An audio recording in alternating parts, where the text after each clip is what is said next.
Gimana lupa.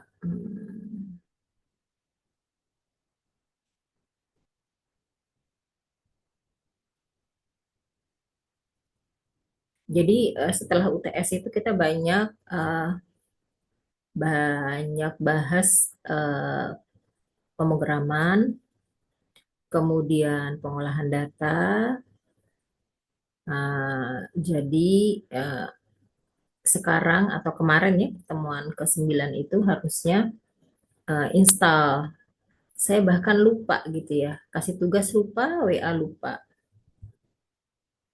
Eh, Apa tadi data raya? Terlalu banyak ini pecah-pecah itu konsentrasi jadi lupa. Oke ya, kita sedikit pengantar untuk pemrograman. Tadi zoomnya mana? Suara saya jelas terdengar ya? Iya, Apa Bu. Jelas. ada ada suara di belakangnya nggak masuk ke sana? Di saya sih enggak, Bu. Nggak ya, karena saya pakai kipas angin. Biasanya suka kedengeran. Nggak masuk ya. Oke. Ini apa nih? Presensi. Oke. Ya, jadi ini yang kemarin sudah kalian download dan kalian share ya. Sudah terima semuanya ya. Sudah dibaca juga kan? Jadi mudah-mudahan kita bisa diskusi. Ini pengantarnya aja. Ya, jadi nanti kalian boleh menginstall. Yang pertama nanti kita akan coba Python. Python udah ya, Anda ya? Apa namanya? Dasar-dasar pemrograman ya? Salah salah. Algoritma pemrograman ya, Alprop. Berarti sudah oke. Tinggal kita pakai aja berarti. Kemudian rencana saya belum pernah pakai, tapi kita akan coba pakai R ya, R Studio. Pernah dengar ya? Kemudian pengolahan spreadsheet lainnya atau untuk visual itu ada Tableau. Tableau itu seingat saya buat eh, mirip-mirip mirip-mirip apa ya? Dia lebih visual ya, lebih instan programmingnya nggak terlalu banyak, tapi untuk tampilan, untuk mengolah data itu bagus ya. Untuk data mining, perlukah kalian belajar Orange ya? Nanti kita lihat deh. Ya, kita lanjut ya, memahami teori tentang pemrograman. Nah, ini tujuan pembelajarannya, memahami teori tentang pemrograman. Nah, ini konsep program komputer. Jadi, program komputer itu dia merupakan penyuntingan kode sumber yang meliputi proses pengetesan, analisis, pembetulan kesalahan, pengoptimasian algoritma, normalisasi kode, kadang-kadang pengkoordinasian antara satu programmer dengan programmer lainnya.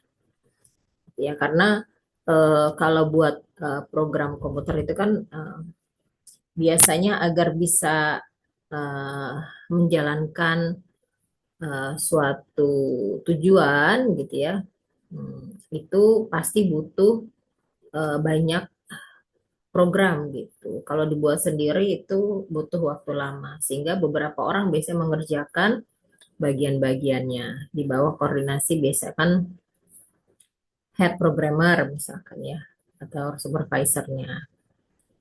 Nah, ini perlu ada koordinasi. Kemudian pemrograman komputer merupakan suatu proses iteratif penulisan, kemudian penyuntingan kode sumber sehingga membentuk sebuah program. Jadi yang kita lakukan berulang-ulang, nah, biasanya kita kerjakan dengan menggunakan program. Karena apa? Ya menghematnya daripada Anda harus running terus gitu atau mengerjakan itu berulang-ulang. Makanya perlu ada program ya agar bisa dilakukan berulang-ulang sampai sangat-sangat banyak ya, bahkan hampir tak hingga juga masih memungkinkan gitu ya. Kemudian disunting. Nah, untuk bahasa pemrograman, apa yang termasuk kategori bahasa pemrograman? Yaitu bahasa yang digunakan untuk memberikan instruksi tertentu kepada komputer sehingga komputer dapat memberikan jawaban atas instruksi yang diberikan. Bagian bahasa yang dapat dipahami oleh komputer disebut biner. Jadi kalau bagian yang dekat komputer ya bahasa biner 1 0 biasanya disebut dengan bahasa mesin, itu bahasa tingkat rendah gitu disebut juga. Bagian bahasa yang dapat dipahami, proses menerjemahkan bahasa pemrograman ke dalam bahasa biner ya yang bisa dimengerti oleh manusia, oleh komputer. Kalau yang lebih dekat ke manusia kan namanya bahasa tingkat tinggi gitu ya. Nah, nah, jadi untuk menerjemahkan dari bahasa pemrograman ke bahasa biner yang bisa dimengerti oleh komputer disebut kompilasi. Jadi walaupun program bahasa pemrograman itu sangat banyak, tiap bahasa memiliki fitur yang unik. Aku mau ke Daksil, ada yang monitor nggak? Nabila, boleh di mute. Nanti gantian boleh ngomong. Kemudian fiturnya beda, kemudian lebih khas lagi adalah biasanya sintaknya agak-agak beda gitu ya. Ada samanya, ada bedanya. Nah, memang secara umum bahasa pemrograman itu menggunakan bahasa-bahasa yang mirip dengan bahasa manusia. Nah, di sini biasanya pakai bahasa Inggris gitu ya, jarang pakai bahasa Jawa, walaupun namanya Java ya. Bahasa pemrograman Java nggak pakai bahasa Jawa ya. Ya, sintaknya lebih dekat ke bahasa Inggris. Ya, jadi rata-rata memang menggunakan bahasa Inggris ya. Kemudian tidak menutup kemungkinan antar bahasa pemrograman memiliki kesamaan. Itu tadi ya, sama-sama misalkan buat baca read, buat nyetak write gitu ya.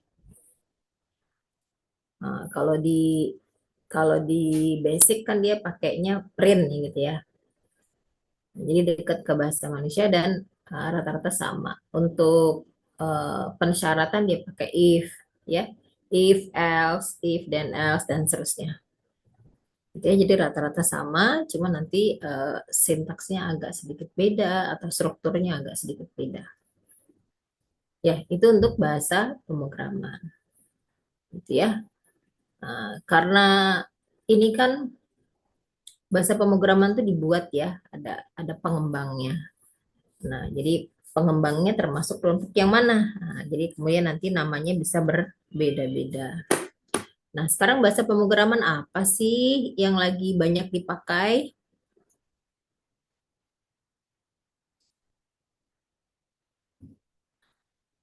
Apa Rahmat? Bahasa pemrograman yang lagi banyak dipakai saat ini. Mungkin ada bahasa Python, terus C++, terus JavaScript gitu, Bu. Yang Hmm. saya tahu sih, Bu. Nah, nanti masing-masing bahasa pemrograman itu biasanya banyak dipakai untuk buat program apa gitu ya. Jadi masing-masing ada ciri khasnya dan dia ada penekanannya. Makanya dipakainya kadang-kadang nggak sama gitu. Kadang-kadang untuk membuat suatu aplikasi kita butuh beberapa bahasa pemrograman dan bahasa pemrograman itu kalau dia punya penghubung dengan bahasa pemrograman lainnya, biasanya itu lebih banyak dipakai lagi gitu ya. Semakin dia cocok untuk banyak penggunaan, makin banyak dia dipakai. Ya harus ada kernel ya penghubung-penghubung. Sama kayak bahasa Inggris. Bahasa Inggris bisa dipakai di setiap tempat. Ya, kalau kita mau pergi, kita ke bandara, ya beda-beda negaranya. Minimal orang bisa bahasa Inggris. Makanya bahasa Inggris jadi banyak dipakai di mana-mana. Sama kayak Python juga mirip-mirip kayak gitu ya. Tapi nanti ada keterbatasannya sehingga orang mau buat web nggak pakai Python gitu ya. Itu contoh. Ya, nanti oke, lanjut dulu. Nah, ini contoh bahasa pemrograman yang banyak dipakai. Ada Python, ada PHP. Python buat apa ya kira-kira ya?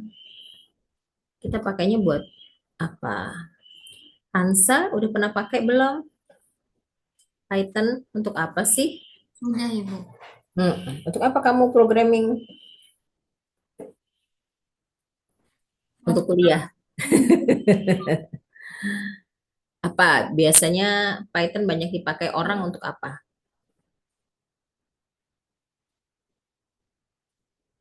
Sambil dibuka tuh Python yang dulu. Di Alproc ya. Dulu Alproc siapa yang ngajar? Pak Makmuri atau Pak Agus? Atau bukan semuanya? Dua-duanya, Bu. Oh, dua-duanya, Pak Makmuri dan Pak Agus, gitu ya. Kan pakainya Python ya kalau Pak Makmuri ya. Iya. Hmm. Ya. Anda bisa mengolah data, biasanya yang paling banyak ya Python dipakai mengolah data, data analis, ya. Nah, kemudian menampilkan, walaupun dalam menampilkan gambar, Python itu apa namanya, nggak semudah ya, atau nggak sebanyak library eh, atau di yang kalau dibandingkan mudahnya ya di Tableau itu jauh lebih mudah karena tinggal eh, apa klik gitu ya, tinggal klik aja, klik and drag gitu. Tapi kalau di Python dia lebih fleksibel ya, datanya mau kita apakan karena biasanya data sebelum ditampilkan, divisualisasi dia butuh diolah dulu. Gitu. Makanya banyak orang pakai Python karena bisa untuk mengolah data sehingga siap untuk ditampilkan. Eh, yang mengolah data, buat fungsi ya, bikin library. Nah, ini yang bikin orang makin banyak lagi pakai ya.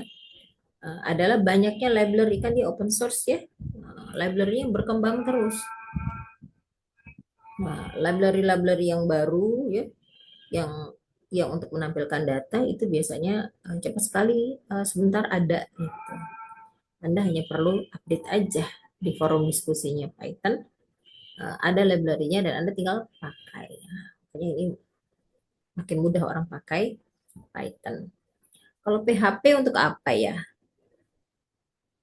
Ini masih pada di kampus semua, di jalan semua. Aduh, susah ya kalau di jalan ya. Ramzi, PHP buat apa Ramzi? Jujur baru dengar Bu. Orang Baru tua. dengar. Oke. Siapa yang udah pernah dengar? Kalau Ramzi udah sampai kampus ya? Saya di rumah Bu, belum jalan. Oh, di rumah, belum berangkat. Iya, kalau udah berangkat karena memang perjalanan ya agak panjang. Susah ya kalau sambil di jalan pasti nggak akan bisa aktif. Oke, Chelsea ada di mana Chelsea? Ini yang lain pada buka kamera dong. Saya usahain minggu depan kita offline aja di kampus setengah 8 ya. Berarti harus jam 6 kurang. Jadi saya tinggal anak saya nanti. Saya usahakan berapa minggu ya. Kalian juga yang rumahnya jauh harus dari pagi ya. Pagi banget. Biar jam 8 udah sampai kampus. Ini mana nih yang nggak buka kamera? Lagi di jalan apa gimana? Yang di rumah buka aja ya. Iya, skill. Kamu udah pernah dengar PHP? Ya Ibu, tapi belum tahu buat apa. Belum tahu buat apa. Siapa yang udah tahu? Kalau udah tahu berarti udah pakai gitu ya? Gimana Saskia? Kalau udah pernah dengar belum? Baru dengar juga gitu. Baru dengar. Coba, boleh di browsing. Lintang udah browsing belum? Bahasa PHP buat apa ya? Dapatkah? Kalau tadi habis browsing, Bu, Bagaimana? kalau habis browsing Hah? itu untuk membuat aplikasi web dinamis di sisi server Iya, atau backend. iya. Ya, jadi agar webnya itu bisa tampil, kan kalau depannya aja tampilannya itu mirip kayak itu namanya web statis ya. Jadi dia cuma bisa tampilannya aja. Sedangkan ngambil data, masukin data, ngolah data ya atau menghubungkan dengan aplikasi lainnya buat buat pengolahan gitu ya. Dia nggak bisa gitu. Nah, jadi perlu back end gitu yang menjalankan fungsi di belakangnya. Nah, itu diantaranya pakai PHP. Gitu ya. Nah, sekarang kalau bikin bikin web ya, ini sekarang kan nggak susah ya. Kalau pakai AI juga bisa ya langsung ya. Nah, tinggal ketika karena kalau memang kita pakai bahasa pemrograman itu yang baru tidak bisa langsung kita ketik ya kita nulis surat gitu ya. Kita harus pakai dia eh, apa namanya eh, diinstal dulu ya, kemudian diikuti bagaimana penunjuk penginstalannya. Nah, yang di sini karena sudah pernah belajar Alpro, ya, algoritma pemrograman, berarti semuanya sudah punya Python ya, sudah diinstal ya di laptopnya. Yang lalu kalau belajar kan suka di kampus, di lab ya. Nah, kalau online ya harus punya ya di komputernya atau di laptopnya Python. Nah, Anda menggunakan Python langsung dari, sorry, maksudnya pakai, namanya apa ya? Pakai editor atau menggunakan, namanya apa sih? Yang disediakan oleh Python-nya sendiri. Sekarang tuh udah keren banget ya, bahkan bisa download Python yang dengan AI. Jadi langsung di kanannya sudah ada eh, petunjuk coding gitu ya. Ya sama googling juga googling. Mesin pencarian ya seperti Google juga begitu, dia nggak mau ketinggalan. Agar tidak ditinggalkan oleh penggunanya, dia tambahkan fasilitas AI gitu ya. Jadi semuanya sekarang pakai AI agar apa? Eh, Tetap banyak yang gunakan. Ya, Anda sering pakai Google kan? Nah, sekarang kalau cari Google kan seringkali ada pencarian mau pakai AI apa enggak gitu ya. Nah, jadi nggak usah buka ChatGPT, orang tetap pakai Google. Jadi pencariannya dua jenis. Ya, pencarian AI yang pertama, yang keduanya pencarian yang seperti biasa ya. Oke, nanti kita eh, di sini sih nggak ada ya belajar PHP, tapi ya ntar kita lihat ya. Ada yang mau ditanyakan dulu nggak sampai sini? Adakah? Nggak ada. Azza udah sampai kampus ya? Di rumah, Bu. Tadi mati Oh, karena nge-lag aja oh gitu. kayaknya. Hmm. Masih pagi padahal ya. Masih pagi, tapi sepertinya nggak terlalu panas banget. Tapi cukup lah. Nggak panas-panas amat, nggak mendung juga. Oke, lanjut ya. Aplikasi coding yang dibutuhkan para programmer untuk menciptakan aplikasi umumnya berisi barisan kode. Semakin lengkap barisan kode, maka aplikasi yang dihasilkan pun semakin maksimal. Dengan aplikasi coding, programmer bisa menyusun barisan kode tersebut hingga membentuk aplikasi baru. Ya, contoh aplikasi untuk coding. Nah, gitu ya. Jadi untuk coding sekarang banyak aplikasi-aplikasi lainnya sehingga dia bisa bantu untuk melengkapi gitu ya. Nah, contohnya Sublime Text, Visual Code Studio, Notepad++, Komodo Edit, dan Atom. Ada yang udah pernah nyoba ini? Saya ngodingnya eh, langsung ya. Nah, tapi Anda boleh pakai ini sehingga lebih mudah. Gitu ya. Kalau pakai Python, misalkan mau pakai Jupyter dan seterusnya atau yang lainnya untuk memudahkan. Gitu ya. Sekarang kalau ada aplikasi baru untuk memudahkan itu langsung bisa di-download dan kemudian Anda bisa cari ya, lebih mudah untuk menggunakannya. Oke, sekarang kalian coba cari kelima-limanya ini ya. Nah, ini aplikasi yang memudahkannya seperti apa ya. Kemudahannya seperti apa dari kelima aplikasi ini. Nah, kita fokuskan ke Python ya. Nah, untuk penggunaan dengan Python mana yang lebih bagus ya? Bisa apa enggak untuk membuat aplikasi menggunakan aplikasi ini? Ya, biar enggak ngantuk nih pagi-pagi ya. Habis malam minggu, salah, habis liburan ya. Bukan liburan ya, Sabtu Minggu mengerjakan hal lainnya, capek Seninnya. Jadi biar nggak ngantuk, kita coba. Delia Nur Azizah adakah? Delia.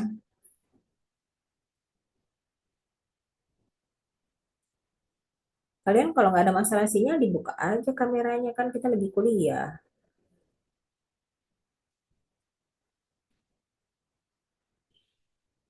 Delia ada? Berarti Delia nggak ada ya? Delia tadi katanya lagi di jalan, Ibu. Oh gitu, di jalan ke kampus. Nah itu dia masalahnya. Oke, boleh minta ke Amanda? Amanda, tadi mana tadi Amanda ya? Ya, boleh dibantu. Neptune itu nama kelompok apa nama apa? Apa nama kamu? Apa? Amanda? Dibuka aja. Sekarang giliran kamu yang bicara.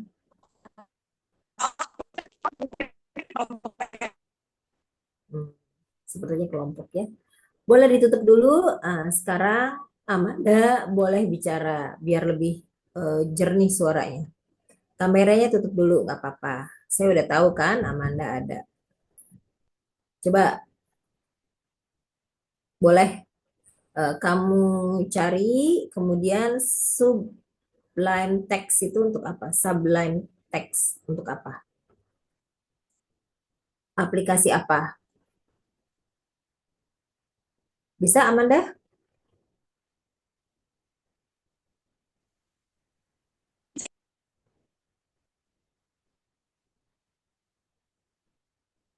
Ya, silakan. Gimana? Udah berhasil searching belum?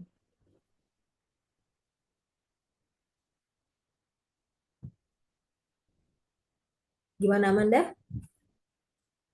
Eh, Videonya boleh ditutup dulu biar jaringannya agak bagus sedikit.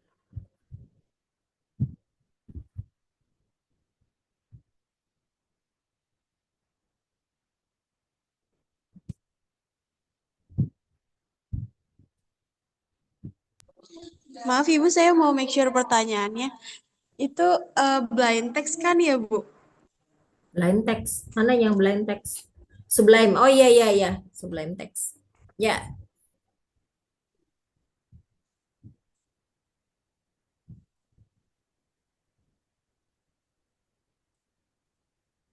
Oh, sebentar Ibu.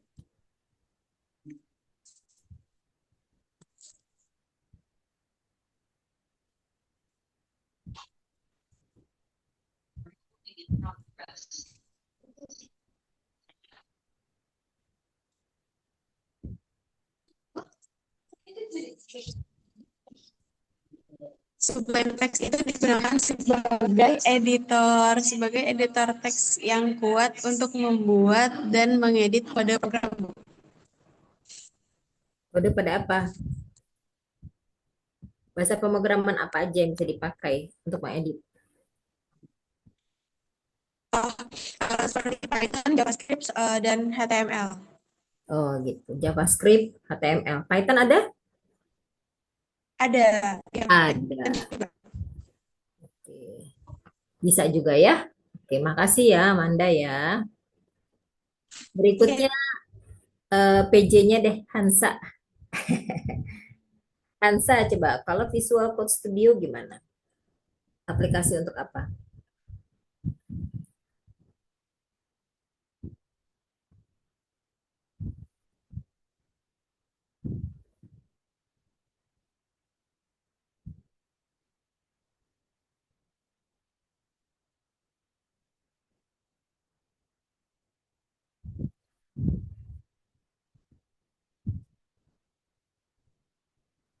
Kalau yang saya cari Visual Visual Code Studio itu bisa digunakan untuk membuat serta mengedit source code memakai berbagai bahasa pemrograman, Bu. Seperti Node.js sama TypeScript dan lain-lain gitu, Bu. Oke, buat Python bisa nggak?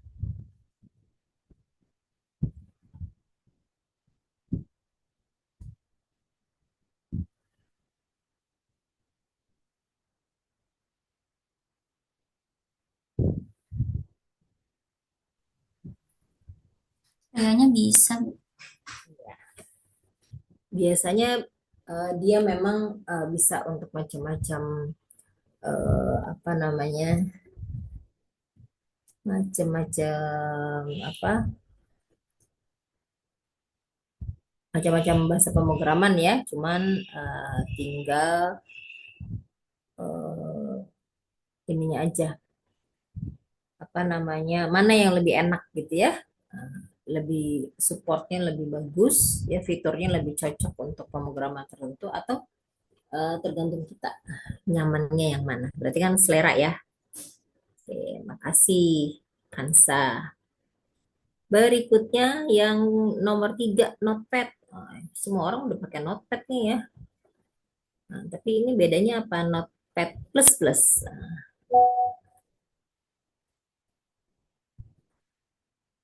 Eh, yang cowok ah.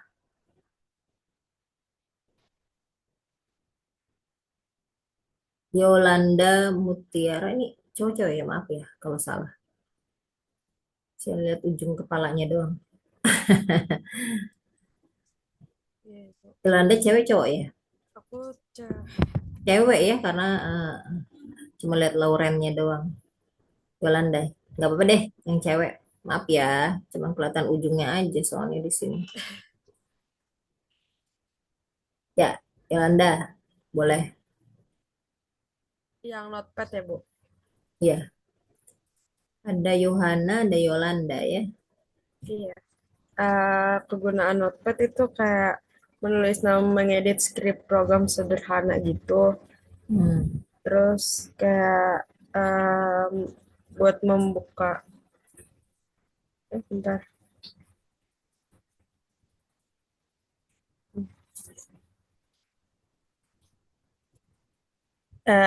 Terus editor teks sederhana bawa sistem dan mengedit berkas teks biasa gitu. Terus untuk bahasa pemrogramannya itu ada HTML, JavaScript, Python, sama C++. Plus ya, bisa pakai notepad. Tapi notepad yang plus plus ya. Iya. Notepad bawaan yang biasa ya, dari kita install Windows kan biasanya selalu ada notepad ya. Makasih Yolanda. Iya, sama-sama, Bu. Yolanda masih di rumah? Iya, aku masih di rumah. Iya. Karena kalau di kampus jaringannya langsung jelek ya. Oke. Ini gimana cara nutupnya ya? Oke. Lanjut. Komodo edit. Nah, terinspirasi juga nih sama Indonesia ya. Kayak JavaScript ya. Komodo, siapa mau bantu?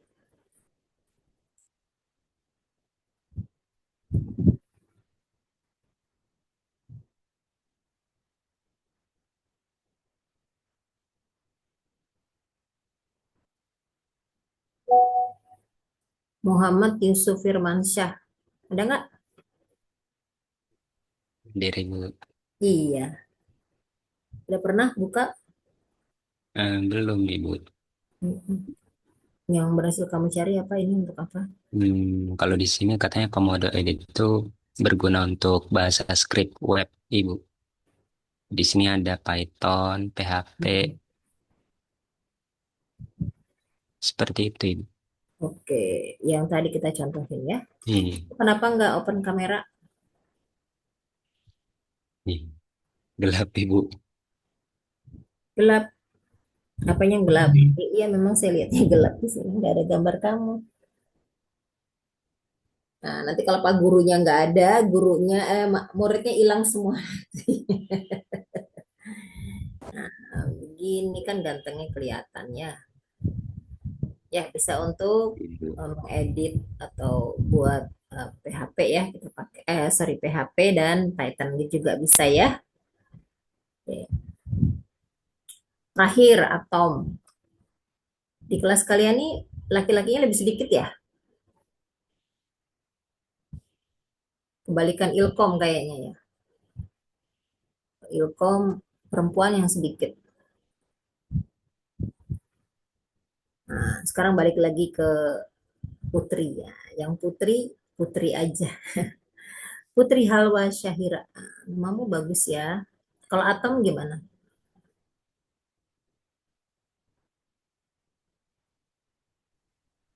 Kalau Atom itu yang Putri udah cari itu text editor open source, Bu. Dikembangkan oleh YouTube. Terus aplikasi ini tuh dirancang untuk nulis, ngedit kode program dari berbagai bahasa pemrograman, terutama untuk pengembangan web dan software. Itu bisa juga dibarengin sama HTML, CSS, JavaScript, Python, PHP, C++, dan Java. Oke, pokoknya untuk yang open source ya dia. Oke, makasih semuanya. Kadang-kadang kita belajar enak kalau bareng-bareng ya. Kalau enggak, aduh. Kalau ada saling interaksi gini, belajarnya jadi menurut saya ya lebih kita hasilnya lebih dapat sesuai dengan yang tadi di depannya pembelajaran. Oke, terima kasih semuanya. Kita lanjut ya. Nah, di dalam pemrograman dia punya struktur. Struktur itu kan kalau Anda buat rumah, kerangkanya, bentuknya. Jadi rumahnya mau bentuk rumah apa? Rumah Eskimo, rumah bangsa Eskimo tuh yang di kutub. Nah, maka strukturnya seperti apa sehingga nanti jadinya rumah Eskimo. Nah, struktur rumahnya lagi kalau mau buat rumah joglo pasti kan berbeda ya. Nah, setiap bahasa pemrograman memiliki struktur dasar bahasa pemrograman yang beda-beda. Akan tetapi struktur tersebut dapat dimasukkan dalam beberapa kategori. Jadi pasti ada samanya gitu ya, karena kan bahasa pemrograman ya sama kayak bahasa itu saling mempengaruhi satu dengan yang lainnya dan pasti ada strukturnya. Ya, beberapa kategori struktur dasar bahasa pemrograman dapat dipelajari pemula adalah 15. Ini terus nggak sih di sini? Bener ada 15. Nggak salah nih ya. Ya pokoknya ada lah ya. Ini bener nggak sih 15? Saya nggak pernah ngitung 15. Ya, jadi memang ada strukturnya. Nah, strukturnya apa? Nanti kita lihat. Ya, mana di sini? Bener nggak 15 ya? Nah, struktur runtutan. Runtutan itu sekuensial ya, merupakan struktur algoritma paling dasar yang berisi rangkaian instruksi yang diproses secara sekuensial yang artinya dikerjakan satu persatu, mulai dari instruksi pertama sampai instruksi terakhir. Duh, bener-bener ini. Harusnya dimatiin dulu ya. Bentar dulu, ini WhatsApp mengganggu banyak sekali WhatsApp. Notifikasinya mana?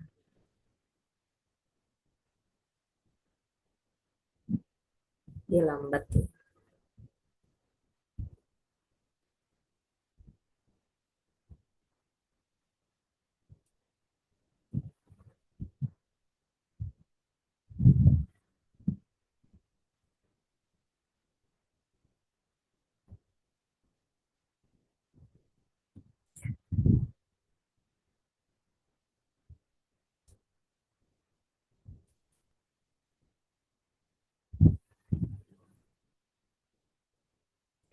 Oh, masih tayang kan ya? Ya, tadi yang pertama strukturnya sekuensial ya atau runtutan ya. Yang kedua,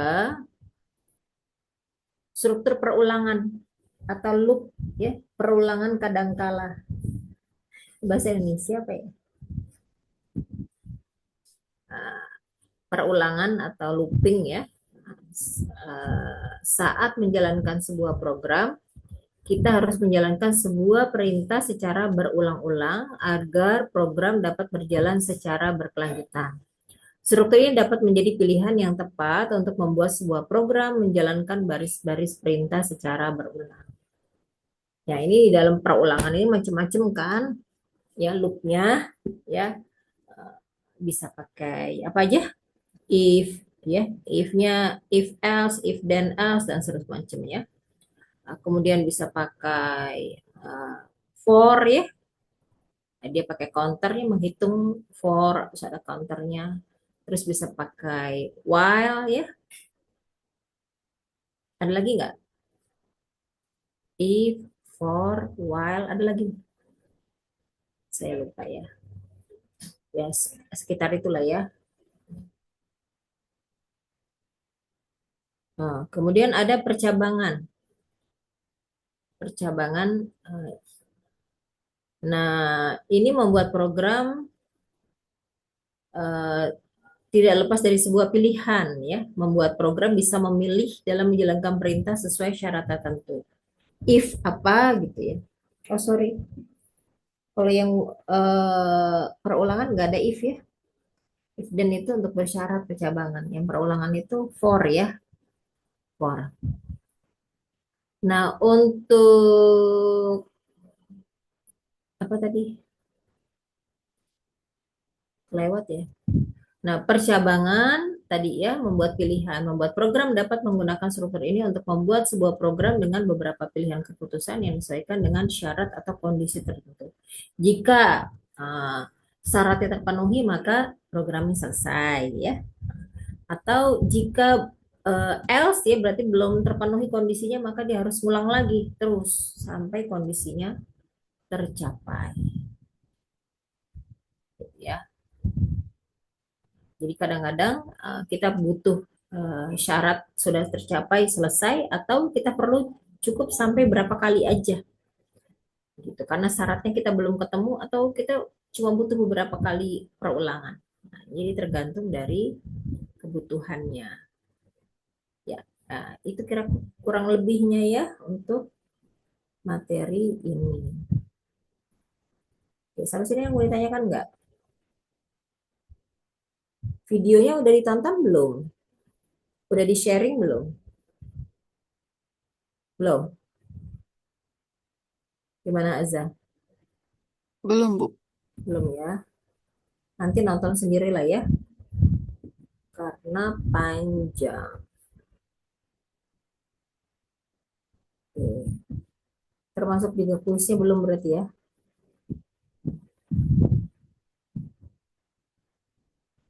Oh iya, di saya udah ada ya course-nya. Tapi saya cek dulu ya. Partisipannya udah masuk belum? Sudah masuk ya? Belum deh. Masih nama saya sendiri. Tapi ini udah ada Miza Alfia. Iya, saya coba buat join kelasnya. Udah? Udah Ibu bisa. Yang lainnya belum ya?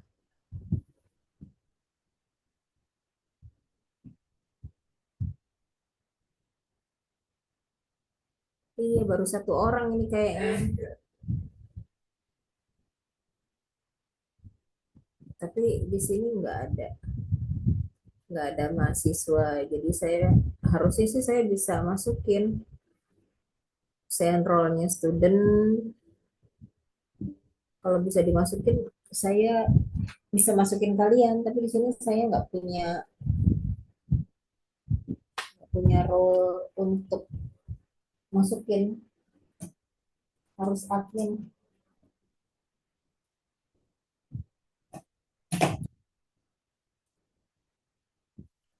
Ada UTS adminnya masih kewalahan ya. Habis baterai.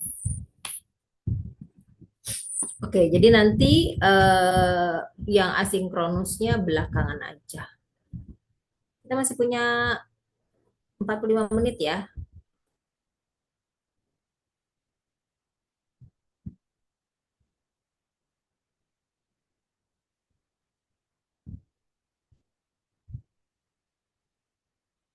Kita coba lihat materi yang pertemuan 10 ya. Metode analisis data.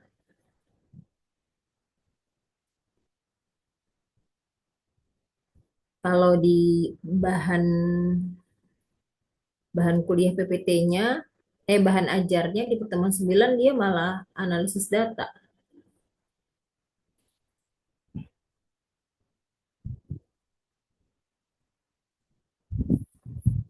Ya, ada dua bagian. Nah, nanti asinkronusnya untuk pertemuan 9 dan analisis data baru saya berikan gitu ya di balik. Bentar, downloadin dulu. Biar besar.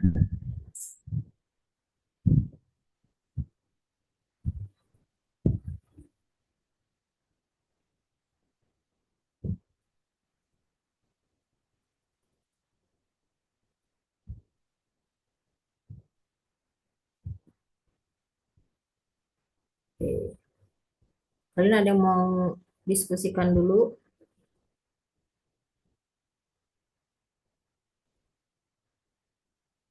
Kalau nggak ada, boleh lanjut ya. Kita lihat penerapan metode analisis data. Sudah terlihatkah?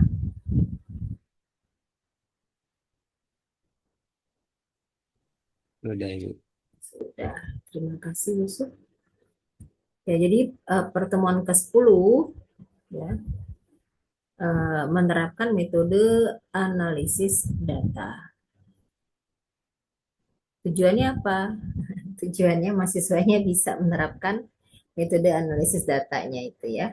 Kalau diberikan data, ya kalian bisa menggunakan metode analisis data. Nah, apa sih metode analisis data itu? Ya, jadi analisis data itu adalah suatu proses. Kalau proses itu harusnya ada metodenya ya. Kalau analisis data kan ya analisis gitu ya. Proses atau upaya mengolah data menjadi informasi baru. Secara sederhana, analis data juga dapat didefinisikan sebagai kegiatan yang dilakukan untuk mengubah hasil data dari penelitian menjadi informasi baru yang dapat digunakan dalam membuat kesimpulan. Contoh, Anda ngumpulin data, kemarin apa ya kelompoknya Yusuf? Data apa yang dikumpulkan?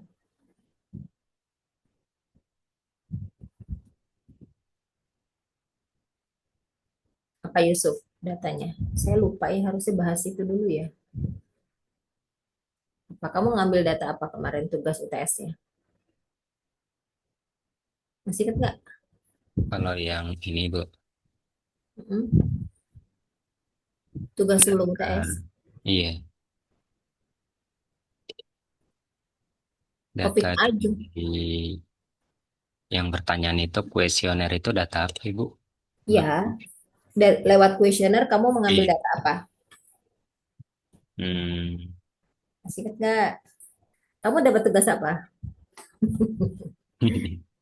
Lupa. Iya, Ibu. Tapi kamu ngambil data. Iya. Pertanyaannya apa coba? Contoh. Contohnya, ada nama, ada NIM, terus ada kelas. Ya, Itu data apa itu ya? Biodata. Bukan. Nama, NIM, kelas, iyalah masih baru Iya, Permulaan itu baru data identitas. sama kalau yang ada skor-skor Skor dari apa? setuju sampai tidak setuju gitu-gitu. Oke, skala Likert. Ya sekali Eh, link apa?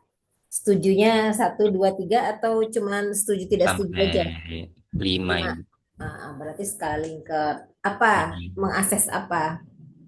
Apa yang ingin diketahui dari Hmm. pertanyaan-pertanyaan dengan jawabannya pakai skala Likert? Apa contohnya? Iya. Sudah lupa ibu. Ya, lupa ya. Ingatkan saya ya nanti ya, kita harus bahas itu. Saya lupa. Harusnya Baik. kita bahas itu. Karena mengambil data itu penting gitu. Karena 50% dari kita mendapatkan informasi baru itu adalah pengambilan data, memahami data. Gitu ya. Ke depan itu harus yang menguasai data yang bisa membuat keputusan terbaik gitu ya. Kemenangan presiden di negara-negara besar bahkan di Indonesia itu karena menguasai data. Kalau nggak kuasai data, seperti Menteri Ekonomi nih yang sedang naik daun ya, baru 2 bulan itu begitu wah, apa namanya menyorot perhatian masyarakat. Karena apa? Main data dia berani buat keputusan, berani berani melakukan terobosan karena menguasai data. Datanya dia kuasai, data yang real ya. Dia kan selalu bilang real, bukan yang inginnya diketahui atau data yang sudah dipoles. Kan data itu adalah cerminan ya dari fakta. Cuman fakta yang kayak apa, bacanya gimana? Nah, ya, kita perlu mempelajari data itu sampai bisa digunakan, artinya bisa menjadi informasi baru yang akhirnya bisa dibuat kesimpulan.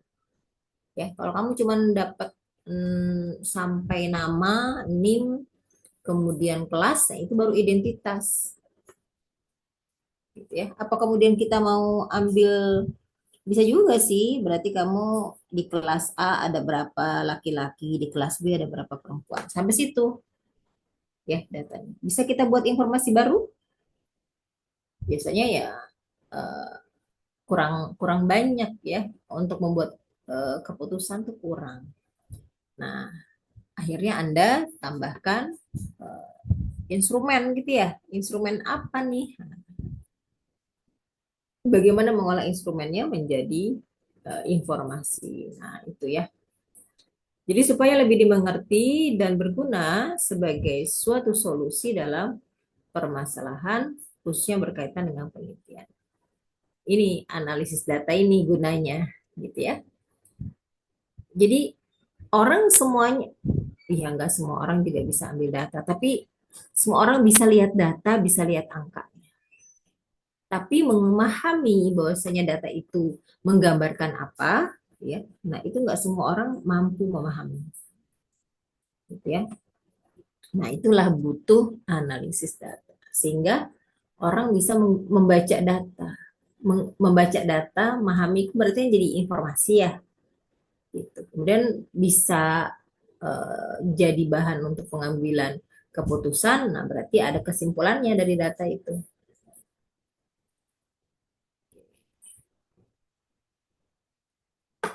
Sebentar ya.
Oke, lanjut ya, maaf ya.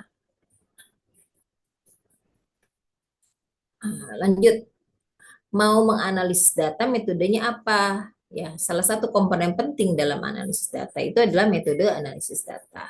Jadi merupakan bagian dari proses analisis, di mana data yang dikumpulkan lalu diproses untuk menghasilkan kesimpulan dalam pengambilan keputusan.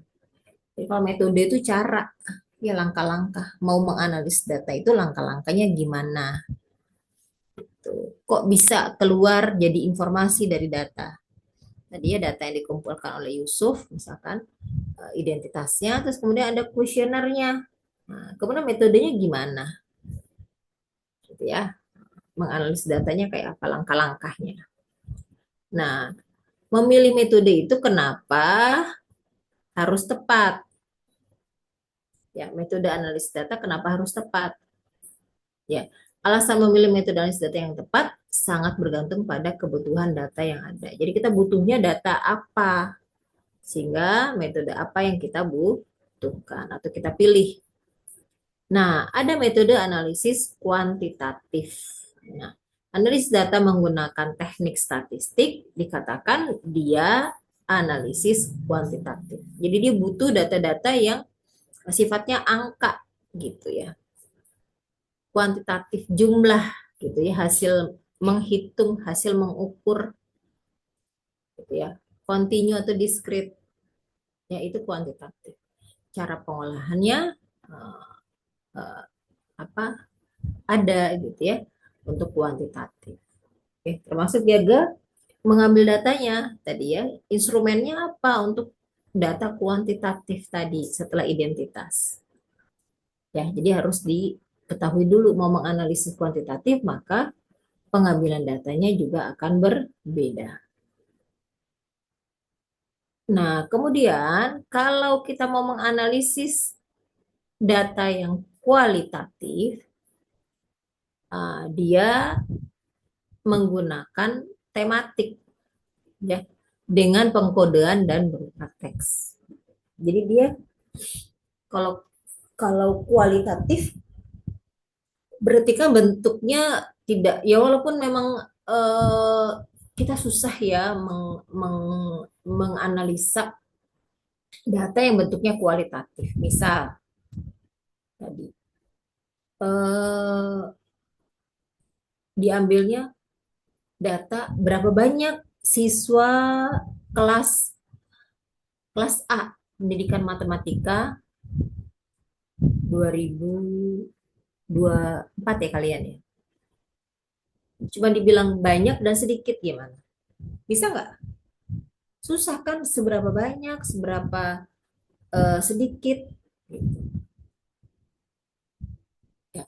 Jadi tetap kita butuh pengkuantifikasi untuk menghilangkan tadi yang namanya banyak sedikit itu kan relatif. Nah, jadi perlu apa namanya? Kuantitatifkan. Dan memang biasanya kalau menunjukkan banyak sedikit kita nggak bisa pakai data kualitatif, kurang pas. Kenapa? Karena susah mengukurnya. Nah, jadi analisis data itu mau kuantitatif mau kualitatif itu tergantung dari apa topik penelitiannya, apa bentuk kesimpulan atau bentuk informasi yang kita inginkan. Kalau berkaitan dengan bukan saya kan ya?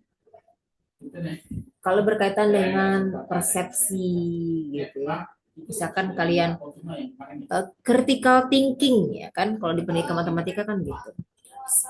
Bagaimana deep learning ya, kemampuan deep learning mahasiswa. Nah, bisa nggak diukur dengan analisis kuantitatif? Bisa nggak? Mana yang lebih baik ya? Mungkin kalau misalkan pakai skor ya, gitu ya skor. Tapi untuk menggambarkan secara mendalam ini kan bentuknya abstrak ya, pemahaman kemampuan metode apa tadi kuan tadi apa? Kualitatif ya, berpikir deep learning. Maaf ini kayaknya nggak masuk ya suara di luar saya ya. Masuk nggak? Sedikit ya, Bu. Oh sedikit, nggak apa-apa ya. Saya aja yang keganggu nih. Bentar.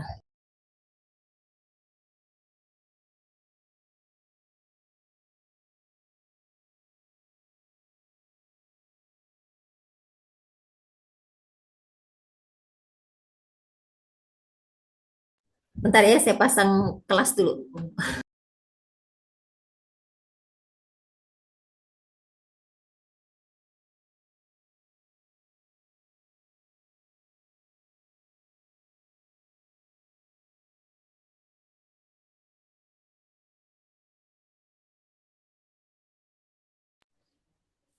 Ya, jadi ya kalau dengan kualitatif mengetahui kemampuan berpikir, misalkan deep learning, itu jauh lebih banyak informasi yang kita dapatkan gitu daripada skor gitu ya, karena apa namanya angka itu terbatas pada misalkan soal ya, pertanyaan atau instrumen tertentu. Di luar itu penggaliannya kurang. Jadi ya gitu. Ada plus minusnya, tapi suatu informasi tertentu kadang-kala lebih tepat menggunakan kuantitatif atau kualitatif, atau kadang-kala juga gabungan keduanya. Jadi ini untuk metode kualitatif tadi ya, menggunakan tematik dan pengkodean berupa teks. Tematik dengan pengkodean dan teks. Jadi pengkodean, decoding lah maksudnya ya. Biasanya codingnya berupa teks. Mana tadi? Oke, ini. Nah, sekarang untuk metode analisis data kuantitatif, ya balik lagi, kuantitatif.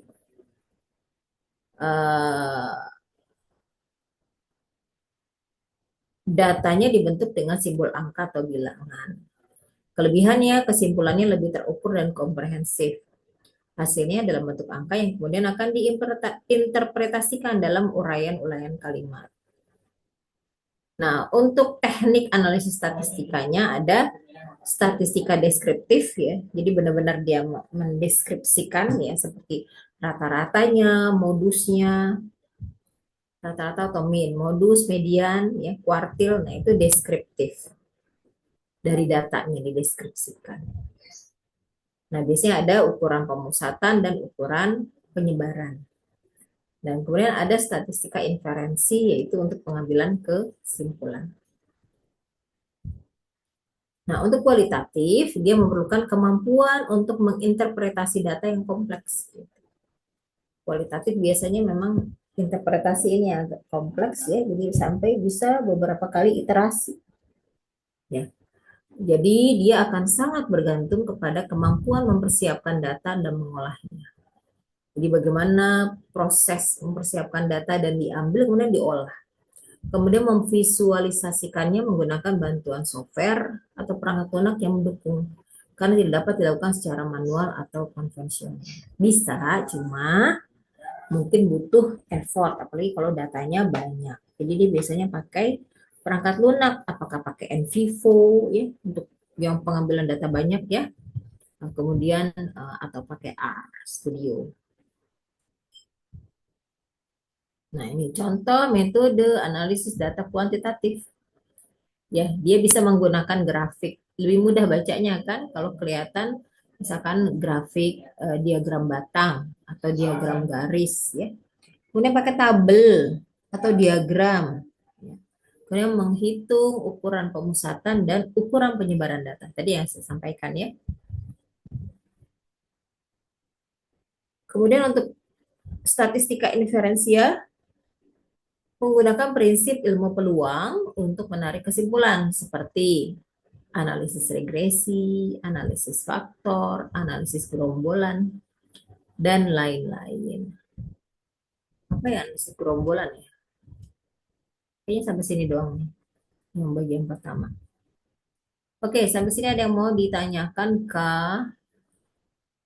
Kalau belum, saya mau ganti slide yang keduanya. Gimana tadi ya?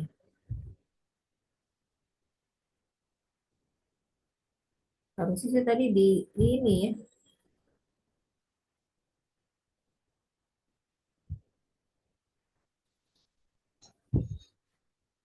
Di PDF harus semua.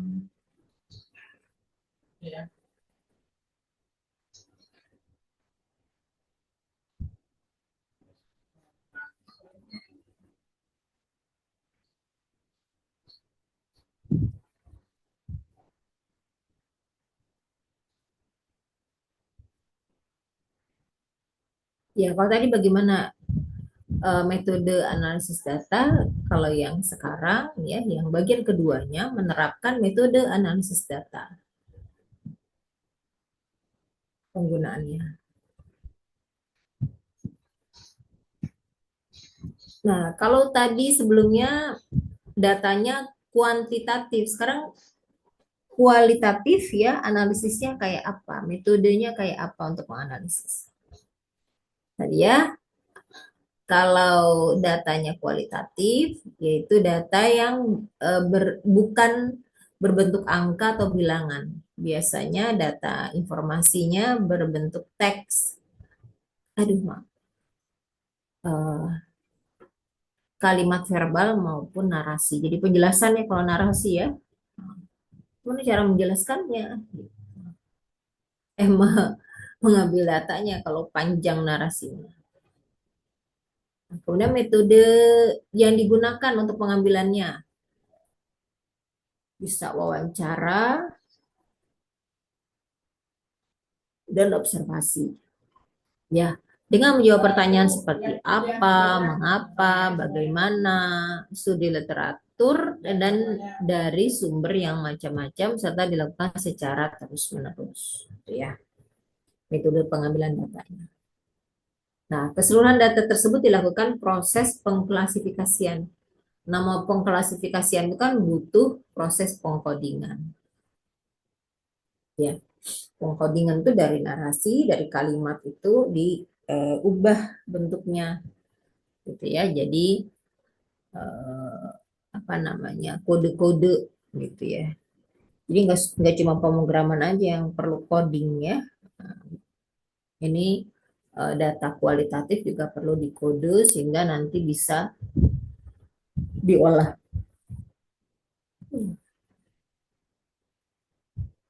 Nah, kemudian tahap terakhir interpretasi data ya. Tahap terakhir dari metode kualitatif ya. Interpretasi data dilakukan secara bersamaan selama coding. Nah, upaya interpretasi dilakukan bersamaan dalam mengklasifikasi data. Langkah interpretasi untuk menganalisis data untuk menghasilkan informasi yang dibutuhkan. Karena ujungnya dari apa namanya jadi apa metode ya analisis data itu adalah menghasilkan informasi. Nah, contoh metode kuantitatif. Tidak menggunakan model matematika seperti analisis data kuantitatif, namun masih memanfaatkan statistika deskriptif pada bagian yang dapat disajikan dalam bentuk grafik.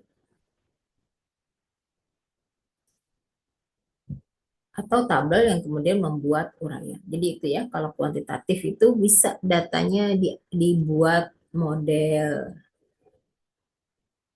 Ya, dibuat model.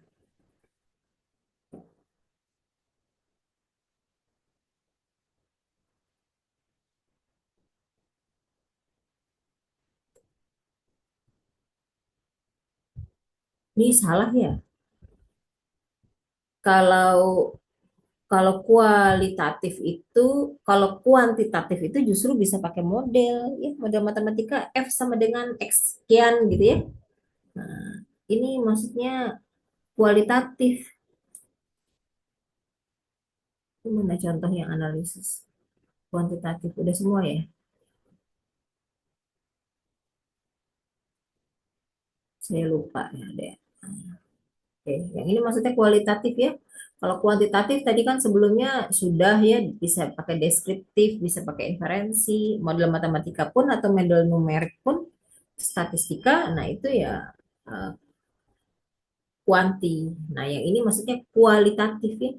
Kalau kualitatif karena nggak bentuknya angka, bentuknya teks, nggak bisa dimasukkan ke dalam model matematika. Berapa angkanya nggak ada. Ya, makanya tidak menggunakan model matematika. Ini ganti ya, kualitatif. Tapi dia bisa menggunakan statistika deskriptif untuk yang ada data-datanya, gitu ya, yang ada angka-angkanya. Karena untuk menunjukkan, misalnya kadang-kadang untuk menunjukkan dia tidak setuju, kita bisa bikin skala Likert gitu ya. Seberapa tidak setujunya dia. Nah, itu kita mengkuantifikasi. Nah, ini bisa dikasih grafik ya untuk setiap item, bulirnya yang jawab 5, jawab 4, jawab 2, 1. Nah, bagian itu bisa, tapi bagian lain ya yang merupakan uraian jawaban, narasi ya bentuk kalimat tidak bisa dibuat statistika deskriptif. Gambarannya nggak bisa. Kemudian untuk kualitatif memerlukan pendekatan dari data yang sifatnya lebih subjektif. Ya gitu, jadi tergantung siapa nih yang neliti. Nah, ini biasanya jadi lebih subjektif. Metode analisis data kualitatif adalah metode pengolahan data secara mendalam dengan data dari hasil pengamatan, wawancara, dan literatur. Nah, untuk mengurangi subjektivitas biasanya dilakukan tadi ya, pengkuantifikasian. Ya. Dia mengukurnya ya dengan menggunakan angka. Jadi yang baca siapapun akan sama tatarannya. Ya, kalau Anda suka nonton acara-acara makanan, banyak kan sekarang ya tentang kuliner, ya makan receh apalagi, yang makanan di jalanan apalah ya, banyak sekali tuh. Itu kan dia kasih kasih angka kan, enaknya itu angka berapa dari 1 sampai 10. Itu enak sekali dikasih 10. Agak agak kurang enak tapi masih agak kurang dikit 9 dan seterusnya. Nah, itu bentuk pengkuantitasan. Jadi agar subjektivitasnya itu bisa dikurangi. Karena kalau nggak ada angkanya, enaknya orang itu bisa berbeda-beda. Agar sama, dia pakai angka. Kemudian prosedur analisis data. Untuk kualitatif ya, menentukan tujuan analisis data. Oh ini kayaknya semuanya sama ya. Baik analisis data kuantitatif atau kualitatif. Kemudian yang kedua, menentukan metode pengumpulan data yang akan digunakan. Ya, metodenya mau apa? Tadi kelompoknya Yusuf, dia pakai kuesioner. Pengumpulan datanya pakai kuesioner gitu ya, Yusuf ya? Iya, Ibu. Iya. Kemudian mengumpulkan data merupakan tahap di mana data yang akan dianalisis dikumpulkan. Tadi metodenya, kemudian data diambilin tuh, disebar tuh kuesionernya.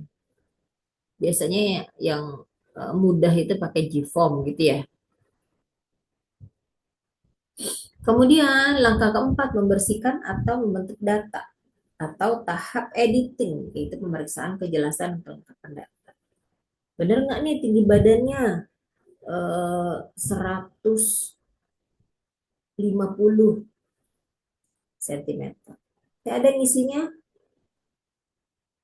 1,5. Kok bisa beda, ada 1,5, ada 150 cm. 1,5-nya cm atau meter gitu ya. Berarti diperiksa yang kayak gini berarti harus disamakan. Oh mungkin masuknya meter. Nah, jadi disamakan mau dalam meter atau senti. Walaupun, aduh kenapa nguap terus ya. Walaupun apa namanya, standar internasional panjang itu dalam meter ya, tapi dalam mengukur tinggi badan biasanya di Indonesia menggunakan satuan sentimeter, gitu ya. Jadi kita pakai yang biasanya. Kenapa harus yang biasa? Untuk mengurangi kesalahan dalam pengisian, gitu ya. Ada gunakan inci di luar negeri kan, ya dia pakai di misalkan di Amerika gitu ya, dia pakai inci, berapa inci, nanti malah salah isi, salah hitung dan seterusnya. Jadi pakai, kalau ngambil data di masyarakat harus pakai istilah, kemudian satuan yang biasa digunakan. Kemudian yang kelima, menganalisis data. Tahapan ini dilakukan setelah melalui tahap editing. Hasil olahan data kemudian dianalisis dan diterjemahkan, sehingga data tersebut dapat dipahami sebagai sebuah informasi. Dalam tahap ini mulai ditentukan metode analisis data yang akan dipilih, yaitu apa? Kualitatif atau kuantitatif.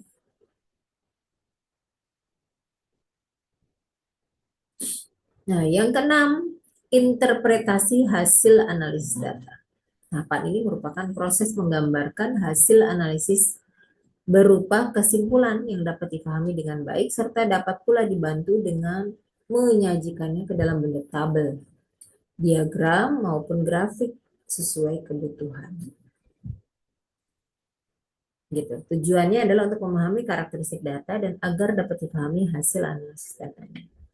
Gitu ya, kalau dalam angka biasanya kan orang agak susah ya baca dan memahami, mesti berulang-ulang, agak lama. Tapi kalau bentuknya grafik dia akan lebih mudah untuk baca, apalagi grafiknya ada penjelasannya singkat, dia makin paham.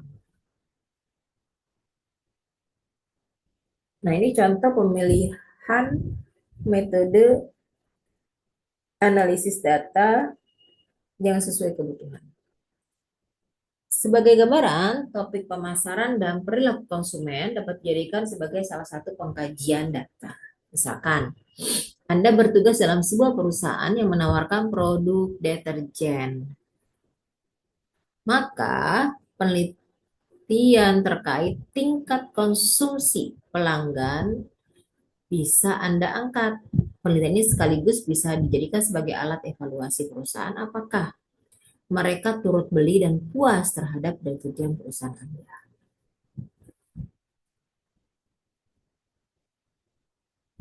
Jika Anda mengambil topik ini, metode analisis data kuantitatif menggunakan statistika deskriptif dapat digunakan. Alasannya apa? Karena riset bisnis yang dilakukan menyangkut frekuensi konsumsi, tingkat kepuasan, dan variabel lain yang mengandung data numerik. Dapat dihitung ukuran pemusatan dan ukuran penyebarannya, seperti menggunakan nilai rata-rata dan ragam, serta membuat visualisasinya. Ya, ragam itu apa ya? Bahasa ini ya, bahasa asalnya, ini udah bahasa Indonesia ya. Variannya, varian itu ukuran penyebaran. Rata-rata ikut ukuran pemusatan. Ya, Anda silakan cari tuh yang masuk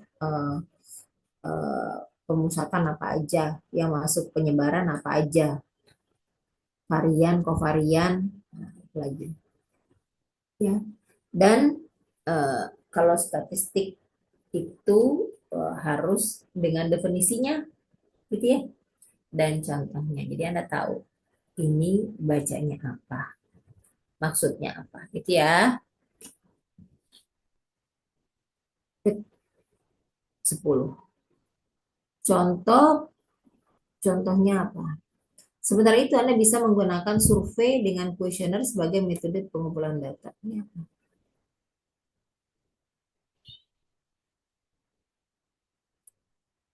Jadi pengumpulan datanya bisa survei atau kuesioner. Seperti yang kita ketahui, survei akan amat ampuh untuk dipilih jika jumlah responden yang dituju sangat banyak. Survei itu kan ya kita mencacah semuanya ya. Nah, kuesioner, metode pengumpulan data kuesioner juga lebih mudah karena eh, waktu yang dibutuhkan dan tenaga yang dikeluarkan sedikit. Oke, sampai sini dulu. Ada yang mau ditanyakan? Ya, eh, pasti ini nggak akan cukup ya untuk membedakan metode analisis data kuantitatif atau kualitatif. Nah, jadi boleh dibuka lagi bagaimana metode analisis keduanya. Kapan digunakan? Ya, kapan kuantitatif, kapan kualitatif, kapan harus dimix gitu ya. Tergantung masalah penelitian yang akan dipecahkan. Juga tergantung pada berapa lama waktu yang dibutuhkan, ya, seberapa besar skopnya, ya, dan berapa biayanya. Ya, kalau Anda mau lengkap, super ya semuanya, ya memang jangan pakai sampel, pakai populasi. Kalau kuantitatif. Kemudian bagus juga kalau diperdalam lagi dengan kuantitatif. Nah, cuman seideal-idealnya Anda harus pastikan bahwasanya waktunya masih mencukupi. Kenapa? Karena penelitian itu harus dibatasi waktu. Kalau tidak, kapan mau digunakan gitu ya? Yang pas selesai penelitiannya sudah nggak diperlukan lagi. Gitu. Dia sudah pakai alternatif. Kalau udah pakai alternatif, ngapain lagi penelitian itu digunakan? Gitu ya. Jadi harus ada waktu. Ya, atau jangan sampai orang lain sudah pecahkan, kita mengerjakan lagi ulang.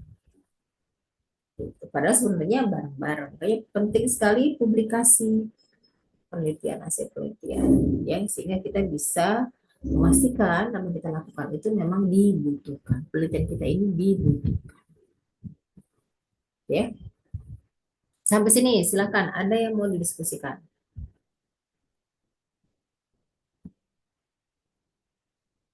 Ada apa tidak? Ada.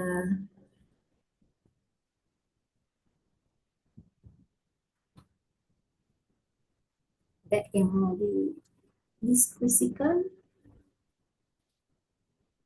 Ada nggak? Semuanya udah di kampus atau sudah diam di tempat? Kalau masih di jalan, udah. Kita fokusnya kan di jalan ya. Kalau fokusnya di suara, malah ngeri Anda kesandung atau apa. Jadi kalau kuliah itu bagusnya Anda diam di tempat gitu, bisa konsentrasi. Ya, apa kelanjutannya, apa yang akan ditindaklanjuti. Dan kebanyakannya sudut kamera. Saya anggap ya Anda ada di jalan dalam keadaan yang tidak memungkinkan Anda untuk kamera gitu kali ya. Walaupun tadi ternyata ditanya nggak semuanya juga dalam kondisi nggak ada kamera apa, nggak diam di tempat. Oke, sampai sini yang mau ditanyakan? Gimana Azza? Udah sampai kampus? Tapi saya nggak di kampus. Oh, di rumah atau lagi belanja? Belanja. Ya, nggak apa-apa lah ya. Boleh kok ya, Anda nggak di kampus boleh. Namanya juga online. Tapi pastikan Anda dalam kondisi yang siap untuk kuliah. Gitu. Ya, silakan dilihat videonya. Ya, pasti ada manfaatnya. Dan kemudian boleh browsing lagi. Sambil nanti saya coba kirimkan tambahannya ya. Untuk offline Anda belajar pengganti pertemuan kemarin. Berarti dianggapnya sekarang 9 jadi pertemuan 10 gitu ya. Gitu. Nanti berikutnya kita akan coba bahas data kalian gitu ya. Kan udah dikumpulin semua kan ya? Saya lupa tuh. Oke, ada yang mau ditanyakan tidak? Masih ada 5 menit nih waktunya. Sudah kumpul semua kan ya? Ya, apa namanya, penilaiannya sudah saya share kan. Jadi gitu. Terus yang kemarin saya masukkan nilai UTS itu bukan nilai sebenarnya ya, karena saya belum koreksi. Belum, bukan sebenarnya, yang penting nggak ini aja, asal isi ya. Daripada isinya satu kan, lebih baik itu. Tapi belum diisi. Jadi yang mungkin belum ngumpulin nilai UTS atau belum UTS, belum kerjakan tugas, jangan senang dulu gitu ya, karena itu bukan nilainya, hanya isi aja. Atau Bu, saya ngerjainnya bener kok nilainya segitu, nggak usah khawatir, nanti berubah ya sesuai dengan yang sudah kalian kerjakan. Ya, karena kemarin bertubi-tubi semuanya deadline, jadi ya sudahlah. Ya minggu lalu sampai saya juga lupa ngapa-ngapain ya, karena terlalu padat.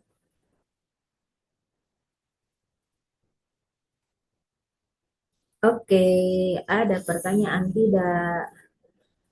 Ya, silakan sisa waktunya. Tadi ada satu orang ya, apa berapa orang yang bisa download atau bisa buka online learning. Nah, silakan Anda sharing video-videonya. Ya, jadi ada berapa tuh ya? 3 atau 2 videonya setiap pertemuan 9 dan 10. Gitu ya, yang masih di jalan boleh sambil jalan atau sambil nunggu. Enaknya nunggu ya, kalau di jalan bagusnya sih konsentrasi di jalan aja ya, biar selamat Anda di jalan. Kalau sudah nunggu, baru Anda setel deh video-video pembelajaran ya, daripada yang lain gitu. Jadi ini bisa memperkaya Anda. Begitu? Ada yang mau ditanyakan? Absennya udah ya Aiza ya. Jadi minggu depan saya usahakan kita apa tadi? Luring gitu ya. Jam 8 sampai 9.40 ya. Mudah-mudahan bisa. Kalau lab sih setahu saya banyakkan kosong ya. Apalagi jam 8. Jam 8 itu yang kesulitan datang bukan cuma saya. Jam 7 aja saya belum tentu nyampe ke kampus karena macet banget ya. Di samping memang keluarnya juga susah kalau pagi ya.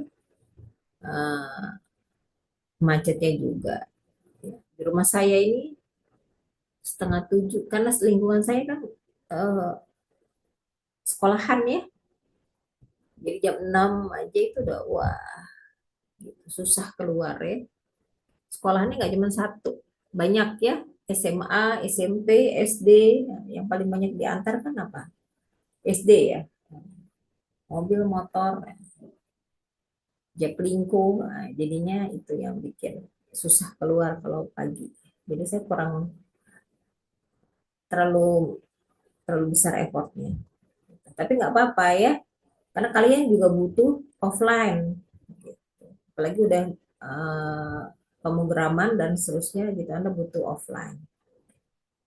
Karena yang pertama itu ya, konsen yang lain mengikutilah, berangkat lagi pagi ya, sebelum jam 6. Datangnya duluan jadinya.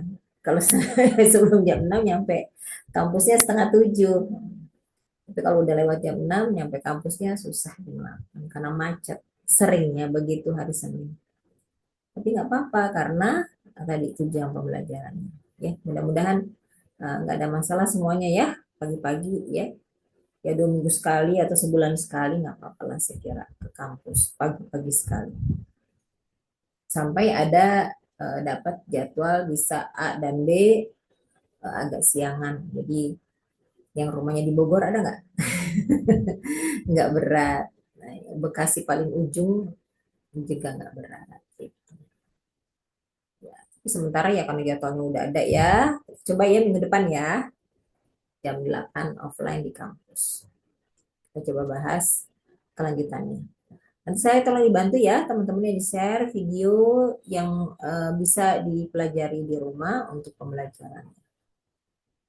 Gitu. Sama juga apa tadi bahannya ya, kan ada bahan ajar. PPT-nya kan lebih ringkas, bahan ajarnya agak lengkap dikit ya.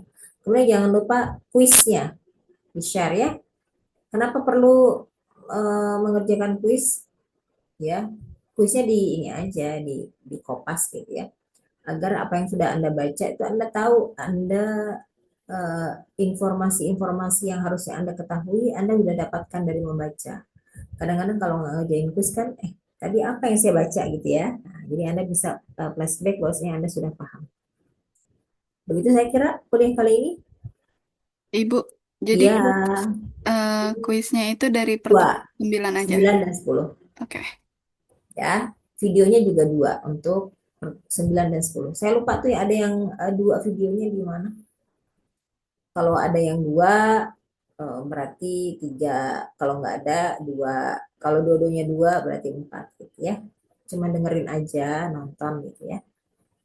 Oke, sekian ya. Terima kasih PJ-nya ada Umya, Azah, dan Hansa. Hansa itu nama panjangnya siapa ya? Hansa, mana tadi? Hansa. Berarti Hansanya lagi tutup kamera, jadinya susah nyari.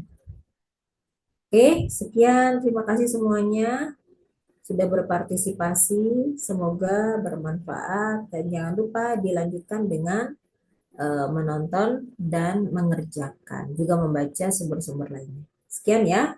Assalamualaikum warahmatullahi wabarakatuh. Selamat pagi semuanya. Waalaikumsalam. Waalaikumsalam warahmatullahi Terima wabarakatuh. kasih, Ibu. Sama-sama, saya izin live ya. Ya, Bu.